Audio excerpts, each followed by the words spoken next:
So ಕೆಲವರು ತುಂಬ ಕುತೂಹಲ ಜಾಸ್ತಿ ಇರೋವಂಥ ಪೇಷಂಟ್ಸ್ ಇರ್ತಾರೆ. ಅವ್ರು ಬಂದು ಕೇಳ್ತಾರೆ, ಡಾಕ್ಟ್ರೇ ನೀವು ಹೇಗೆ ಡಿಸೈಡ್ ಮಾಡ್ತೀರಾ, ಈಗ ನನಗೆ ಮಾತ್ರೆ ಜಾಸ್ತಿ ಮಾಡಬೇಕಾ, ಕಡಿಮೆ ಮಾಡಬೇಕಾ, ನಿಲ್ಲಿಸ್ಬೇಕಾ ಅಂತ. ಈ ರೀತಿ ಕೇಳಿದಾಗ ನಾನು ಸ್ವಲ್ಪ ಹೊತ್ತು ಕೂತು ಆಲೋಚನೆ ಮಾಡ್ತೀನಿ. ಹೌದಲ್ಲ, ಇದು ಒಳ್ಳೆ ಪ್ರಶ್ನೆ. ಇದು ಯಾವ ರೀತಿ ನಾವು ಇದು ಡಿಸೈಡ್ ಮಾಡ್ತೀವಿ, ಯಾವ ರೀತಿ ನಾವು ನಿಗದಿತಪಡಿಸ್ತೀವಿ, ಇವ್ರಿಗೆ ನಾವು, ಈ ವ್ಯಕ್ತಿಗೆ ನಾವು ಮಾತ್ರೆನ ಇವತ್ತು ಏರಿಸಬೇಕು, ಇವತ್ತು ಕಡಿಮೆ ಮಾಡಬೇಕು, ಇವತ್ತು ನಿಲ್ಲಿಸಬೇಕು ಅಂತ ಯಾವ ರೀತಿ ನಾವು ನಿರ್ಧಾರ ಮಾಡ್ತೀವಿ ಅಂತ ನಾನು ಯೋಚಿಸ್ತೀನಿ. ಇವಾಗ ಹೆಚ್ಚಿಸೋದ್ರ ಬಗ್ಗೆ ಮಾತಾಡೋಣ. ಯಾವಾಗ ನಾವು ಮಾತ್ರೆನ ಹೆಚ್ಚಿಸ್ತೀವಿ ಅಂತ ನಾವು ಒಂದು ನೆನ್ಪಿಟ್ಕೋಬೇಕು. ಈ ಆಟೋ ಇಮ್ಯೂನ್ ಕಾಯಿಲೆಗಳು, ಸಂಧಿವಾತನೇ ಇರಲಿ, ರುಮೆಟಾಯ್ಡ್ ಆರ್ಥ್ರೈಟಿಸ್ ಇರಲಿ, ಇದೆಲ್ಲನೂ ಇದ್ರ ಟ್ರೀಟ್ಮೆಂಟ್ ಮಾಡೋದು ಈ ಮಾತ್ರೆ ಕೊಟ್ಬಿಟ್ರೆ ಮುಗೀತು ಅಂತಲ್ಲ.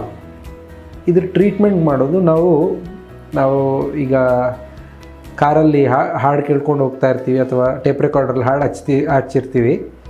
ಅದ್ರದ್ದು ವಾಲ್ಯೂಮ್ ಬಟನ್ ಇರುತ್ತೆ, ವಾಲ್ಯೂಮ್ ನಾಬ್ ಇರುತ್ತಲ್ಲ, ಅದನ್ನ ತಿರುಗಿಸ್ತೀವಿ. ಸ್ಲೋವಾಗಿ ಮೆತ್ತಗೆ ತಿರುಗಿಸ್ಬಿಟ್ಟು ವಾಲ್ಯೂಮ್ ಜಾಸ್ತಿ ಮಾಡ್ತೀವಿ, ಅಥವಾ ಮೆತ್ತಗೆ ತಿರುಗಿಸ್ಬಿಟ್ಟು ವಾಲ್ಯೂಮ್ ಕಡಿಮೆ ಮಾಡ್ತೀವಿ. ಅದೇ ರೀತಿ ನಾವು ಸಂಧಿವಾತ ಟ್ರೀಟ್ಮೆಂಟ್ನು ಕ್ರಮೇಣವಾಗಿ ಏರಿಸ್ತೀವಿ, ಕ್ರಮೇಣವಾಗಿ ಇಳಿಸ್ತೀವಿ.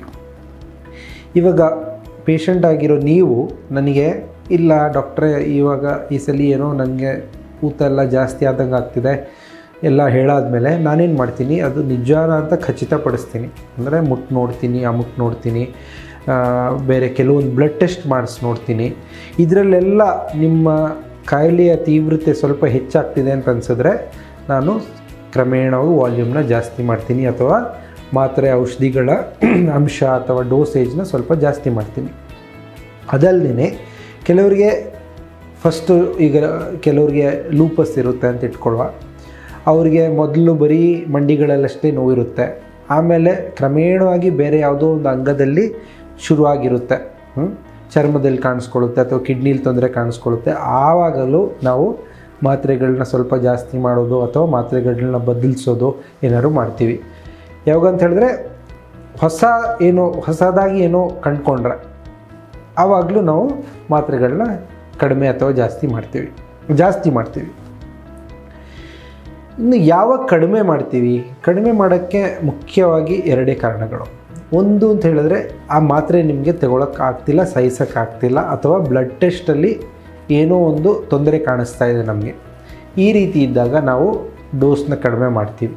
ಒಂದು, ಅದಕ್ಕಿಂತ ಮುಖ್ಯವಾಗಿ ನಿಮ್ಮ ಕಾಯಿಲೆ ಸಂಪೂರ್ಣವಾಗಿ ಗುಣ ಆಗೋಗಿದೆ, ನೀವು ತುಂಬ ಚೆನ್ನಾಗಿದ್ದೀರಾ, ಈ ರೀತಿ ಇದ್ದು ಒಂದು ವರ್ಷದಿಂದ 2 ವರ್ಷವರೆಗೂ ನೀವು ತುಂಬ ಏನೂ ತೊಂದರೆನೇ ಇಲ್ಲದೆ ಇದ್ದೀರಾ ಅಂತ ಹೇಳಿದ ತಕ್ಷಣ ನಾವು ಕ್ರಮೇಣವಾಗಿ ಇಳಿಸೋಕ್ಕೆ ಸ್ಟಾರ್ಟ್ ಮಾಡ್ತೀವಿ.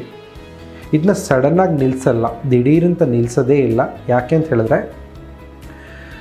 ದಿಢೀರಂತ ನಿಲ್ಲಿಸಿದ್ರೆ ಈ ಆಟೋಇಮ್ಯೂನ್ ಕಾಯಿಲೆಗಳು ಮತ್ತೆ ಮರುಕಳಿಸೋ ಸಾಧ್ಯತೆ ಹೆಚ್ಚು. ಆ ರೀತಿ ಬಂದಾಗ ನಾವು ಬಹುಶಃ ಅದೇ ಡೋಸಲ್ಲಿ ಮತ್ತೆ ಕೊಟ್ಟರೆ ಕೇಳಲಿಕ್ಕಿಲ್ಲ. ಅದಕ್ಕೋಸ್ಕರ ಕ್ರಮೇಣವಾಗಿ ಇಳಿಸ್ತೀವಿ. ಎಲ್ರಿಗೂ ಹೇಳ್ತಾ ಇರ್ತೀನಿ ನಾನು, ಇದು ಹೇಗೆ ಅಂತ ಹೇಳಿದ್ರೆ, ಒಂದು ತುಂಬ ಗಲಾಟೆ ಮಾಡೋ ಮಗುನ ನೀವು ಸಿಟ್ಟು ಬಂದು ಒಂದು ರೂಮಲ್ಲಿ ಕೂಡಾಕ್ಬಿಡ್ತೀರಾ ಅಂತ ಇಟ್ಕೊಳ್ಳಿ. ಆ ರೀತಿ ಕೂಡಾಕಿದಾಗ ದಿಢೀರಂತ ಬಿಟ್ಬಿಟ್ರೆ ಅವ್ರು ಇನ್ನೂ ರಂಪ ಜಾಸ್ತಿ ಮಾಡ್ತಾರೆ.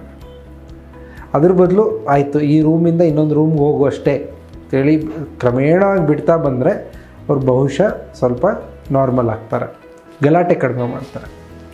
ಅದೇ ಥರ ನಿಮ್ಮ ಆಟೋಇಮ್ಯೂನ್ ಕಾಯಿಲೆನೂ ಸಡನ್ನಾಗಿ ಬಿಡಬಾರ್ದು, ಅದನ್ನ ಕ್ರಮೇಣವಾಗಿ ಇಳಿಸ್ತೀವಿ. ಯಾವಾಗ 1-2 ವರ್ಷ ನಿಮ್ಮ ಕಾಯಿಲೆ ಸಂಪೂರ್ಣವಾಗಿ ನಿಯಂತ್ರಣದಲ್ಲಿದೆ ಅಂತ ನಿಮಗೂ ಅನಿಸ್ಬೇಕು, ಡಾಕ್ಟ್ರಿಗೂ ಅನಿಸ್ಬೇಕು. ಆಮೇಲೆ ಬ್ಲಡ್ ಟೆಸ್ಟ್, ಯೂರಿನ್ ಟೆಸ್ಟ್ಗಳಲ್ಲೂ ತೋರಿಸ್ಬೇಕು. ಅದು ಅಷ್ಟಾದಾಗ ಕ್ರಮೇಣವಾಗಿ ಇಳಿಸಿ ನಿಲ್ಲಿಸ್ತೀವಿ.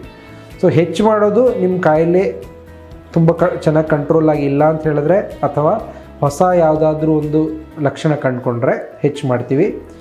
ಕಡಿಮೆ ಮಾಡಿ ನಿಲ್ಲಿಸೋದು, ಒಂದು ನಿಮಗೆ ಸೈಡ್ ಎಫೆಕ್ಟ್ಸ್ ಆಗ್ತಿದೆ, ಅಥವಾ ನಿಮ್ಗೆ ತಡ್ಕೊಳಕ್ಕಾಗ್ತಿಲ್ಲ, ಅಥವಾ ನಿಮ್ಮ ಕಾಯಿಲೆ ಸಂಪೂರ್ಣವಾಗಿ ಗುಣ ಆಗೋಗಿದೆ.